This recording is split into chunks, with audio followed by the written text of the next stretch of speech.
Hello guys, welcome back to Guide with Samuel, and in this quick tutorial, I'll show how to create bulleted lists in Google Docs using your Windows PC. First, open your document at docs.google.com and make sure you are signed in. Next, place your cursor where you want the list to begin, or select the text you want to convert into a list. Then, click the bulleted list icon in the toolbar. It looks like 3 dots with lines.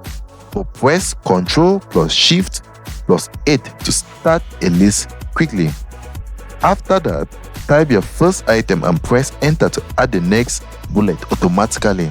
To create a sub-item, press Tab to indent or press Shift plus Tab to move back. Finally, to change the bullet style, click the small arrow next to the bulleted list icon and pick a different symbol or custom bullet. And that's it. Bulleted lists help organize ideas and make documents easier to read. If you found this helpful, don't forget to like and subscribe to Guide with Samuel for more helpful tutorials.